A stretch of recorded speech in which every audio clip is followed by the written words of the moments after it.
his time. Time's getting short now. He's working hard trying to untangle himself. Dave's breathing would be getting quite heavy, and slowly Dave would start to become incoherent, and then he would stop.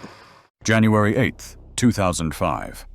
Australian pilot and world-class diver Dave Shaw clips his lights to his suit, checks his gas mix, and prepares to plunge into Bushman's Hole, a cave so deep and silent that a single mistake means certain death. On the surface, Shaw seems unbreakable, his plans flawless, his composure absolute. But what no one realizes is this.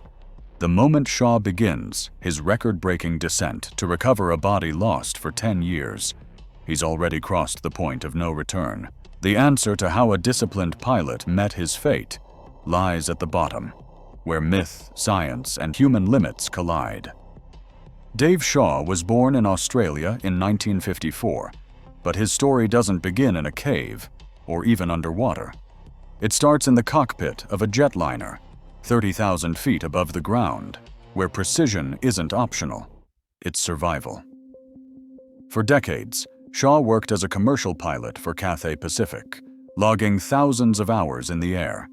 Every flight demanded the same ritual: checklists, cross-checks, and absolute focus. There were no shortcuts, no room for improvisation. That discipline would later become his lifeline below the surface. He didn't discover diving until he was 45. Most people at that age are settling into routines, but Shaw was just getting started.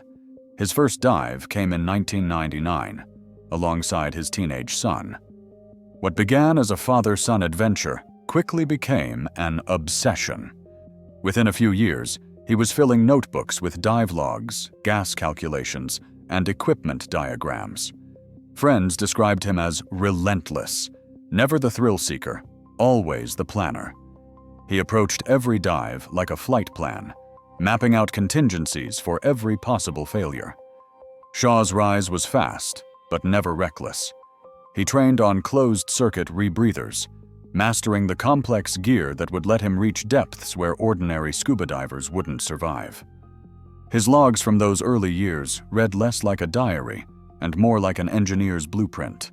Every detail, every variable, every risk accounted for. In a world where one missed step can mean disaster, Shaw's greatest strength was his refusal to leave anything to chance. Bushman's Hole doesn't give second chances. It drops straight down through limestone, over 280 meters deep, colder, blacker, and more silent than almost any other place on Earth. Local divers call it Boesmansgat, but among technical divers worldwide, it's simply the edge of what's possible. The water sits near freezing, and the darkness is absolute. At these depths, light vanishes, and the pressure squeezes every part of you. Few people have ever seen the bottom and lived to talk about it. In October 2004, Dave Shaw became one of them. Shaw descended deeper than most would dare, pushing past 270 meters on closed-circuit rebreathers. Shaw's dive light swept across the silt, and then, there it was.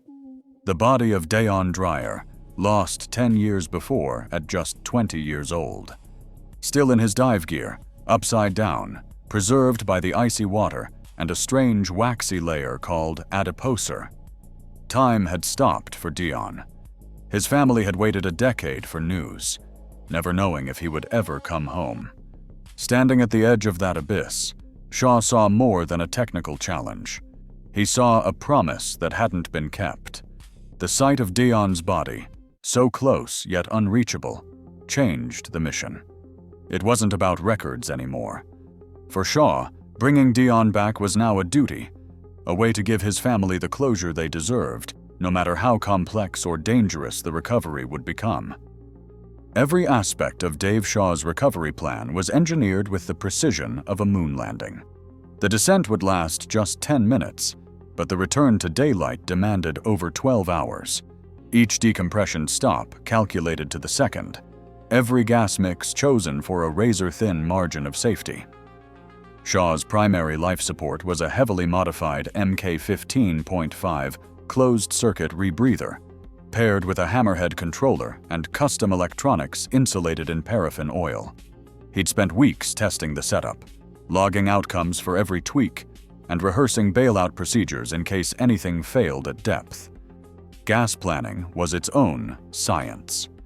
35 cylinders staged along the line, each labeled and clipped in sequence, held a blend of helium, oxygen, and nitrogen tailored for the shifting pressures of the cave.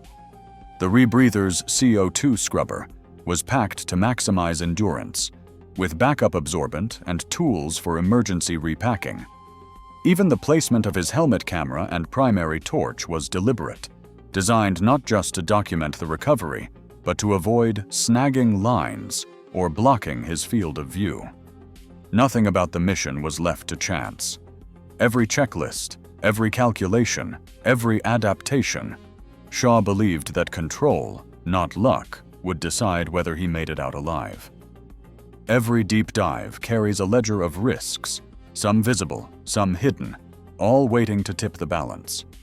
Shaw mapped out every known failure mode, from electronics shorting under pressure to carbon dioxide scrubber exhaustion and catastrophic loop flooding. For each, he had a plan. 35 bailout cylinders, staged along the guideline from surface to abyss, each filled with a precise gas blend, each positioned for a specific emergency. The logistics alone were staggering. If his rebreather failed at 200 meters, he'd switch to bailout gas and begin a grueling, hours-long ascent.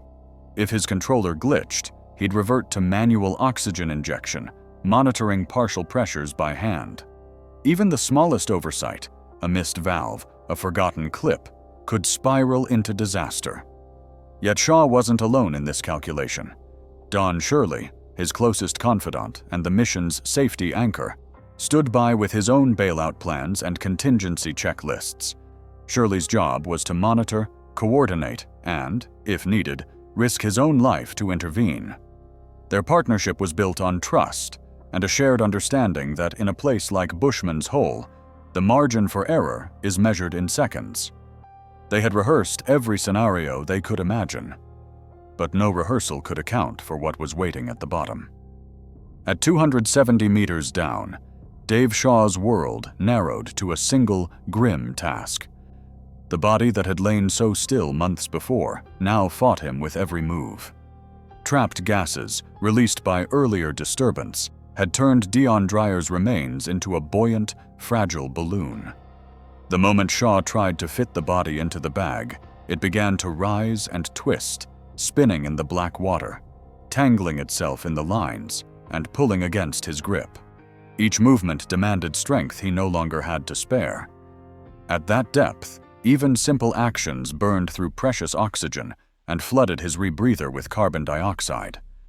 Shaw's breathing quickened, but the gas in his loop couldn't keep up. Carbon dioxide crept in, sharpening confusion and dulling his reflexes. The effects of narcosis, slow thoughts, clumsy hands, crept over him, layer by layer.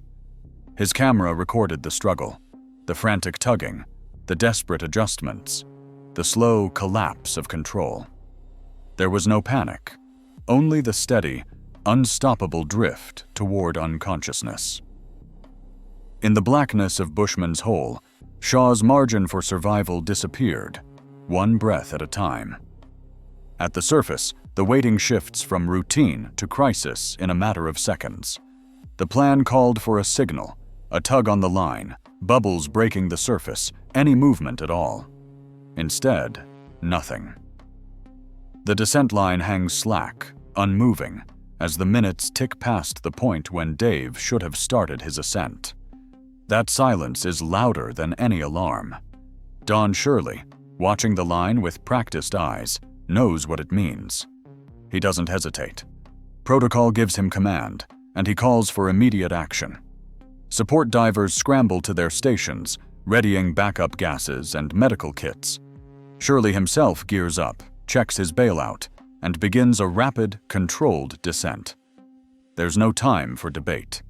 At 220 meters, he peers into the void, searching for any sign. Just the faint glow of a helmet light far below. still at the bottom, not moving. He can't go deeper without risking his own life, but he lingers, hoping for a miracle. None comes. The surface team is left with a single, unchanging truth. The line is still slack, and whatever happened below, it's now far beyond their control.